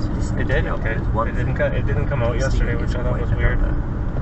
I saw it was like 7. The problem was that somebody had told me that they had made the recipe first and that it was good. And what it was is a recipe called chocolate baked and serves. That's Janelle Shane. She's a research scientist and the author of a blog called AI Weirdness. She's talking about a recipe written by AI that she actually cooked and ate. It was $70. It starts out as a perfectly ordinary flourless chocolate brownie, all the way until the very last ingredient, which is a cup of horseradish. I knew I was in trouble when I opened the oven door and my eyes just started watering. So it did. June 3rd. It was, yeah, it was terrible. On her blog, Janelle experiments with putting AI to a range of tasks. I checked last from night, I writing guess it new just was pickup backdated. lines to naming Halloween costumes. And often her experiments with machine learning are pretty revealing. The transfer about us. 1,000. It plays into this thought experiment. What would an alien think of our world? It takes something that's very ordinary and mixes it up into this thing that sounds like the original, but the meaning has been completely changed. Chocolate whipping cream may be an ingredient, and fold water and roll it into cubes, or spread the butter in a refrigerator. That's another direction it came up with. Remember Ross and Oscar playing with the creativity setting for their scripts? Janelle plays with her bot's temperature too. So I can turn it up, and the neural net may choose a second best or third best guess as to what letter comes next. And if I turn the creativity all the way down, then everything may be something like or recipes may be just, 1 teaspoon of vanilla over and over and over again, because that's just a very likely ingredient. It's really interesting with the recipes to turn down the creativity and see what it comes up with as the most quintessential recipes. setting, you may not get horseradish brownies, but you do get a clear picture of what we eat, and we are. I look at what kinds of recipe titles it comes up with. There are things like chocolate chicken cake, and another one that's chocolate cake. There was a lot of cheese in these recipes too, so it was kind of revealing about what sorts of things we cook would have been. We like chocolate, cheese, and chicken apparently. But then I did the same experiment with recipes from Bon Appetit, and then the most common ingredients I kept using were cilantro and pomegranate juice. So these algorithms essentially hold up a mirror to the data sets. They do, yeah. They reflect the data sets back to us in really weird ways. Oh, it's actually turning. They can absolutely pick up whatever bias there is in a input data set. And I think what we're discovering is just how prevalent that bias is and how easy it is for neural networks to latch onto that bias and copy it as a handy tool toward copying whatever the humans are doing. They say that the way to a person's heart is through their stomach, but Janelle didn't stop at chocolate bakes and serves. She's also turned AI onto some more direct routes. I really liked the pickup lines. There are all these puns and all this wordplay that it didn't have any way to grab hold of and figure out how to use. But I think what it produced, this sort of charming surrealism and kind of garbled, nonsensical, I think is an improvement on every single one of the originals. My very favorite one is "You look like a thing and I love you. You are so beautiful that you make me feel better to see you." Or "You must be a Tringle because you're the only thing here." So Kara, are you a camera? Because I want to see the most beautiful than you. Yeah, I'll definitely go out with you. No one's ever used a real pickup line on me. Did anyone use one on you? No! Do I look like someone who would receive a pickup line? Well, here's one of them. I don't know you. That's good. A lot of girls are into that. Are you a camp? Because you're so... I don't know what's for you. I don't know you. So in effect, what the algorithm is doing is highlighting patterns in the data. I mean, they sound structurally like pickup lines, but words themselves don't make any sense. The machine's reflecting the traits and spitting back something which resembles pickup lines and makes us think a little more carefully about what a pickup line is. And while training Benjamin, Ross and Oscar found the same thing. As the algorithm learned patterns, it revealed bias present in our cinema. When you train an algorithm like Benjamin on millions and millions, in this case, of synopses from the internet of movies, the synopses that come out have certain patterns. For example, I mentioned 10. But you learn other things about it. You learn that the most common phrase in the output is "a young man in a small town." So what does a filmmaker like Oscar learn from this? I used to call this project the average movie project, and the reason I called it that is the theory was, for me, if you could make the right kind of algorithm, that the movie that you would make that would be the theoretically perfect movie would also be the most boring movie ever made. In that it would be by definition all of the things that were the most cliched, because that's what cliche means, is the thing that you can rely on to work. And why do that? Because the thing I'm most interested in is doing the thing that we haven't done yet. I want to move the full. Seeing all these biases and assumptions that are baked into our movies and our snacks doesn't mean we're doomed to repeat them. In fact, awareness can be liberating. That's what's helped me, I think, is seeing Benjamin's capacity to show me more directly what it is that are our patterns or our habits. And then I can ask more easily how to move forward from that. We'll get there after the break. Hi, I'm Chelsea Handler, and I'm launching a brand new podcast with iHeartRadio called and I'm going to talk to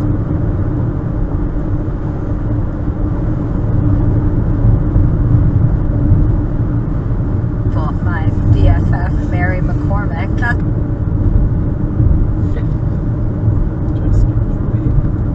Book tour, the apology tour. Great idea. I'm sorry, everyone. That's what this whole podcast should be called, the apology. It should be called With the Orange because of the orange theme of the book. Aren't you glad I went to therapy?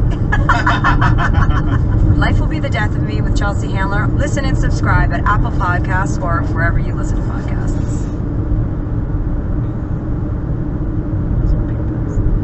was a problem one time when I started we've heard about Janelle Shane using AI to reveal bias, and Ross and Oscar and somebody's like, oh, what about the big ones? Can you lift the big ones? No. Are you kidding me? Look at that cow. He's taking out his face. He was looking right at us as we drove by. He likes the car. The cow looked at us as we drove by. He was sitting on the top of the hill there, admiring the view. He liked what she saw. Replace us as sort of empower us. He has a big red beard. What might that empowerment look like beyond bias detection? It went well with their skin. Yeah. Well, in 2017, Sebastian published a paper in Nature on using AI to diagnose skin cancer using just an iPhone. So in medicine, you can think of your iPhone that can find skin cancer as turning regular physicians or anybody in the world into an expert on day one, because now they have the superpower to be able to distinguish something that previously would have taken tens of years. There's nowhere to go, like, right? Like, you saw the lineup of the caravan of traffic was so long. The thing I don't get is that I'm the last one. Oh, it's coming up, Rod. Yeah, but I mean, I've been the last one for a very long time. Some human experts that are well trained and transpose this knowledge to other brains that people not so well trained. This is what I personally find so fascinating about AI, and a big reason I wanted to do Sleepwalkers. The same technology underlies Ross and Oscar's films, Janelle's recipes, and self-driving cars, and cancer diagnostics, and so much more. The training for skin cancer detection or cancer detection in radiology and the training for the self-driving car are amazingly similar. In both cases, what you do is you compile a data set, typically hundreds of thousands up to hundreds of billions of images. In skin cancer, we use biopsies. We had a database of 129,000 images that a lab had biopsied and provided. In the self-driving car, you could be as easy as having a human driver provide inputs with the steering wheel and the brake as to what the right thing is to do. And then the network mimics human behavior. It mimics the diagnostics of a physician, or it mimics the style of a driver. The underlying algorithms are amazingly similar. What makes this moment I don't get it. 3.5 hours it's saying to do 223 kilometers. Like Sebastian said, your iPhone can diagnose skin cancer. Self-driving cars are already on the roads, and as these tools become more and more accessible, society will start to change.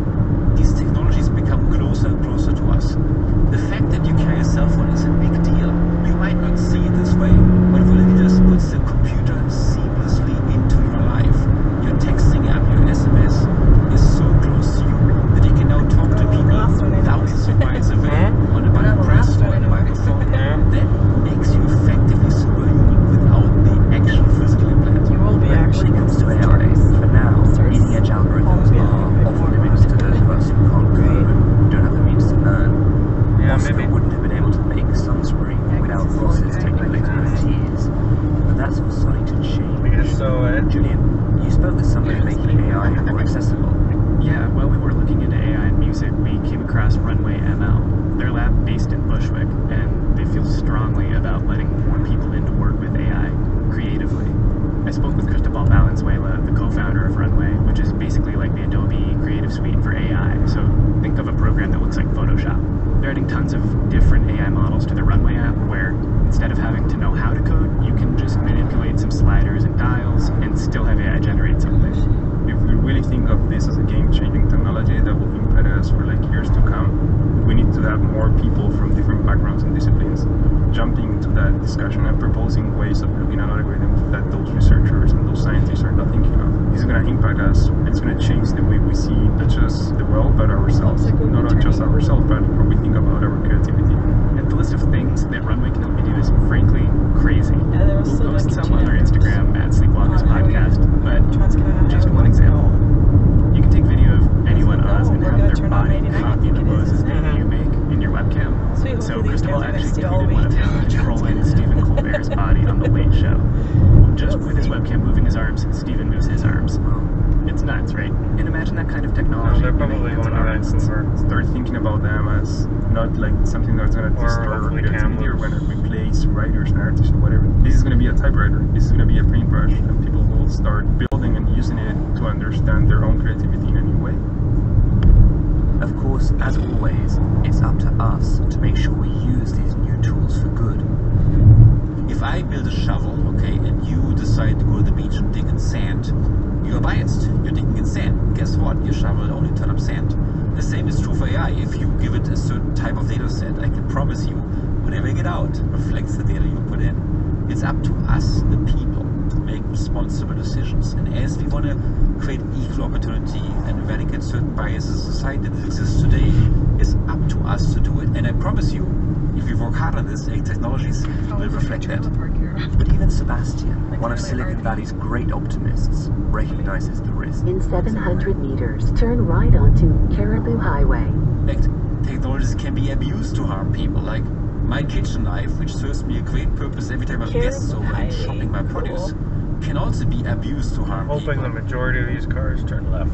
In the next episode of Sleepwalkers, we dive deep into the ability of algorithms to cause harm. Yeah. We travel from China at In 300 meters, turn right onto Caribou Highway. We speak with people building technology they believe will make us safer. Literally everybody's like, I'm oh god, the one guy I was like, well, at least that buggy. Oh, come on! Turn right onto Caribou Highway. What the fuck? Oh no. Sammy's not going. Oh, no. Oh, nice. Awesome.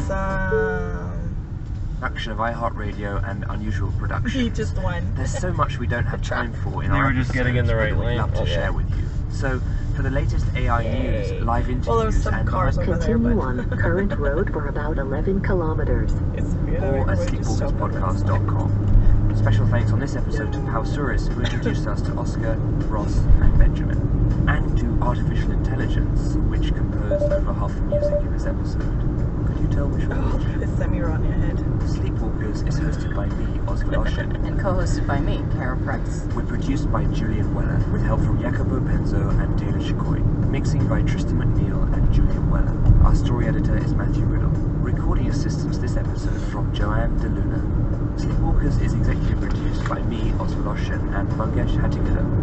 For more podcasts from iHeartRadio, visit the iHeartRadio app, on the side Apple here. Podcasts, Like or looking wherever you over listen like, to your hey, favorite everybody. shows. See if that horse is gonna look at us again. I don't know, that horse. This month, Dell is thanking small businesses with up to 45% off select computers with Intel Core processors. Call 877-BUY-DELL to speak with a small business technology advisor today. That's 877-BUY-DELL for tech, advice, and one-on-one partnership. Welcome to that you already have. Audible has Canada's largest library of audiobooks, including exclusive content curated by and for Canadians.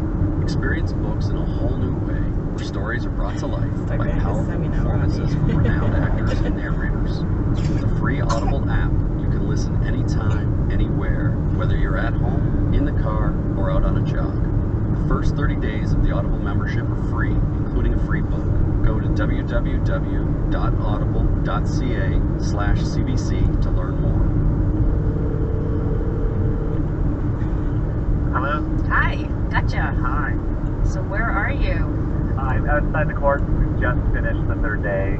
I have a ton of stuff to tell you about. It's been a fascinating 3 days of trial so far. I cannot wait to hear it, and I know everybody who loved our podcast can't wait to hear it, and that's why we're doing this special edition of the podcast. Well, I actually have to run right now because I see people are coming out of the building, but I'm going to come back to Toronto shortly and give you the full rundown of what has taken place so far in season 1 of Keith Ranieri's trial. Have a safe flight home, and I'll talk to you soon, Josh. See you soon. Bye.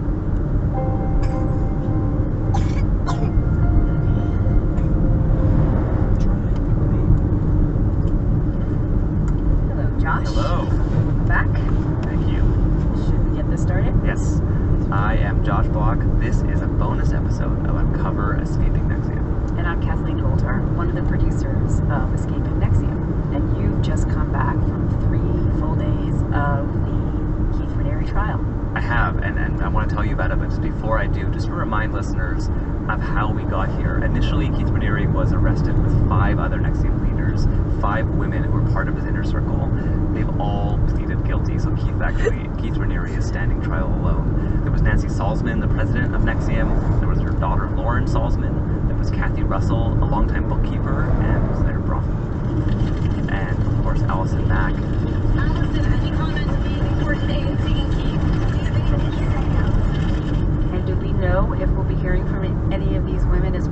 during the trial? We don't know yet. Any or all of them could testify in the trial, but it's to be seen. Okay, so you're back at the courthouse. You and I were there about a year and a half ago when he was first charged and asking for bail. A lot has happened. I remember the anticipation of just getting to the courthouse and seeing Keith and all the excitement around that. What was it like this time? So there has been a lot of anticipation again heading into this trial. I got there at 7:30 in the morning. There was already a long lineup outside the courthouse. Many people wanting to get into that courtroom. Not only media, but other people. It must that be a have been glitch. affected by this Like, case, because the time isn't updated. I did get into and the usually courtroom, as we get closer, it gets in better there, and better and behind better, me right? was And it's like, Barbara okay, I Boucher. realize I'm You might I'm remember off. as Keith's You know what I mean? long-standing girlfriend, a member of Nexium before she left in 2009. Anybody that knows me knows that I'm a tough girl. I'm assertive. I'm a dog and a bone. A couple seats down from her was Tony Natali, who was also Keith's ex-girlfriend from even before Nexium. See my bracelet? It says orange jumpsuit. The thing that takes my fear away is I see Keith in an orange jumpsuit. So. And Anthony Ames, who's better known as Nippy, who's Sarah Edmondson's husband, he was also in the courtroom, and he pointed out a few people who were actually followers of Keith, who are still loyal to Keith, who were in the courtroom as well. Were they outnumbered though? I mean, the majority of the people must have been non-Keith supporters. That's right. There was only a few people who were there supporting Keith. And did Keith look put together? Did he look disheveled? Like, tell me a little bit about what he looked like. Yeah, I mean, so last time we saw him wearing a prison jumpsuit. This time he's in civilian clothes. He was wearing a soft sweater and a collared blue shirt. He looked professorial. He was listening carefully, taking notes, occasionally whispering to the ears of his lawyers. Okay, you better have a go here, bud. The first thing is the opening statements from both the prosecution and the defense. Always fascinating because they lay out their case. So tell me right, about and exactly. I don't want to. Right, this truck happens to be going to Whistler. I don't want to be behind it. Who Keith is and what Nexium was. The prosecution says it's more than likely going to Prince George. Pretends to be a group, but he's a con man. He's the crime boss of a criminal organization, and they talked about how he slowly built on the North BC coast, and then used that trust. Where one of the places I was thinking originally we might go. Money and to gain power, and they talked about how he groomed underage girls for sex. So then you heard from the defense, and just to remind people, we've also heard from the defense, right? Yes. So you interviewed Mark Agniflo. These are choices. Eye-open, adult, knowing, voluntary choices that these people are making. No, it's definitely not. It just went to 538. Well, they're brainwashed. They're affected. I don't know what the hell we're in for on this fucking How closely related was his defense or his opening statement? What was the time before? You ended up talking It was 537, then I just saw it flick up to 538 and then back down to 537. Oh, I didn't see the 538. Holy cow. Oh, I only saw the first. He spent his life, his record is that he's helped people. He's committed to helping people achieve their personal and professional goals. He also said that it's similar to what he said in the podcast. Look, the people that were part of Nexium were adults, many of them well-educated and successful adults, and you have to look at that personal responsibility here. They entered this group eyes wide open. They knew what they were a part of. So the first witness. In 700 meters, turn left onto Highway 99. Used her first name in this case, and she was a member of DOS, which is that secret women's group that was affiliated with Nexium, the one that Sarah Edmondson was a part of as well. It's amazing, isn't it? Because really, up until this point... In 300 meters, turn left onto Highway 99. You know that Alison Mack has spoken to others about being a member of DOS, but really, there are too many women coming forward and saying they were members